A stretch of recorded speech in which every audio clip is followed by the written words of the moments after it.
sobre la clínica y el diagnóstico en la enfermedad inflamatoria intestinal y viene del Hospital de San Juan de Dios de Boñar.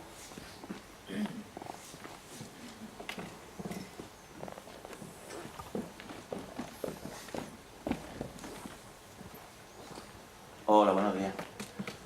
Ya me ha presentado la doctora Castro, soy Javier Alcázar, especialista en aparato digestivo. Y en primer lugar quisiera agradecer al profesor Herrería, a la doctora Castro y al resto del comité organizador la invitación para colaborar una vez más en esta jornada. Yo les voy a hablar hoy de la clínica y el diagnóstico de la enfermedad inflamatoria intestinal. La verdad es que la mayoría de las cosas de las que yo voy a hablar ya se han comentado o se van a comentar a lo largo del día. Y esto va a permitir que mi presentación sea un poquito más relajada. La labor del médico a la hora de afrontar esta enfermedad, igual que cualquier otra,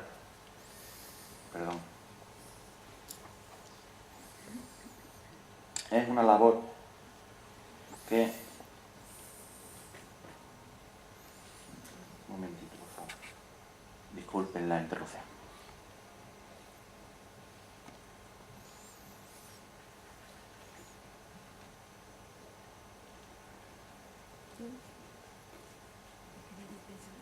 Ahora sí. Es una labor que muchas veces consiste en unir diferentes piezas de un puzzle para llegar a una conclusión sobre una enfermedad. Una vez es más fácil, otras veces es más difícil. Digamos que es una labor de un investigador, de un detective. Entonces, ya les he comentado, para hacer las charlas más relajadas, vamos a contar con la colaboración de un especialista en unir piezas, en buscar datos, para llegar a una conclusión en la investigación. Ya lo conocerán, es el Gil Grissom de CSI, que nos va a acompañar durante la charla. Buenos días, Grissom. Bueno, la enfermedad inflamatoria intestinal, como ustedes saben de sobra, consiste en dos grandes entidades, que son la colitis ulcerosa y la enfermedad de Crohn, y un pequeño porcentaje que hablamos de colitis indeterminada. Los síntomas, vamos a empezar hablando de la clínica. Los síntomas tienen relación sobre todo con un proceso inflamatorio. Tanto en la colitis ulcerosa como en la enfermedad de Crohn, los síntomas dependerán en muchas ocasiones del fragmento que se vea afectado. Podemos hablar entonces en la colitis ulcerosa de una proctosismoiditis cuando afecta solamente a lo que es recto o sigma, una colitis izquierda cuando afecta también a colon descendente, o una pancolitis, una colitis extensa cuando afecta a todo el colon. La enfermedad de Crohn puede afectar a cualquier parte del tubo digestivo, aunque la zona más afectada suele ser la ileocólica. Y también los síntomas dependerán de la zona que está afectada. Los síntomas tanto de la colitis ulcerosa como de la enfermedad de Crohn son muy parecidos, y muchas veces son muy inespecíficos, lo que requiere que se haga un diagnóstico diferencial con varias entidades. Y en este caso también un diagnóstico diferencial entre la colitis ulcerosa y la enfermedad de Crohn. Podemos hablar como síntomas de la colitis ulcerosa, por ejemplo, la rectorragia, la expulsión de sangre con las heces, la diarrea de la que ha hablado la doctora Rojas, el tenesmo, que es la sensación de que queda material fecal por expulsar, la urgencia defecatoria, la incontinencia, el dolor o incluso síntomas sistémicos que aparentemente no tienen relación con el aparato digestivo.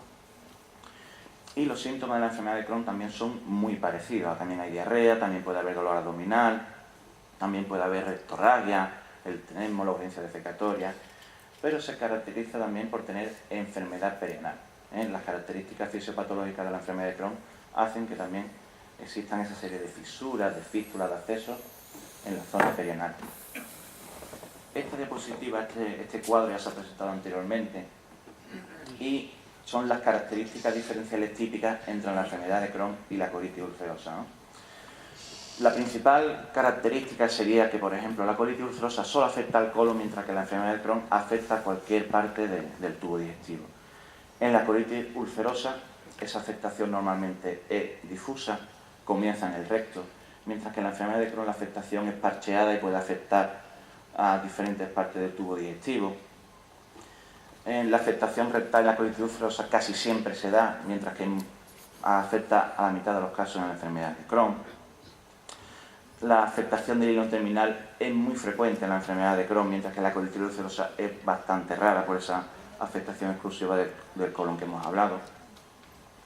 Y no solamente hay que diferenciar entre la enfermedad de Crohn y la colitis ulcerosa, sino con otra serie de trastornos que pueden dar unos síntomas muy parecidos. Ya hemos comentado que los síntomas son muy inespecíficos. El diagnóstico diferencial es amplísimo, y pueden ser infecciones, sobre todo tipo entérico, isquemia mesentérica, que dan unos síntomas muy parecidos, la aparición de neoplasias, de tumores, la diverticulitis aguda, que es la inflamación de los divertículos, la colitis actínica, la aparición de diarrea secundaria a la radiación, o incluso una colitis secundaria a fármacos, a medicamentos. Esto sería en cuanto a la clínica. La misma clínica, forma parte del proceso diagnóstico. Es la primera parte y una de las partes fundamentales del proceso diagnóstico.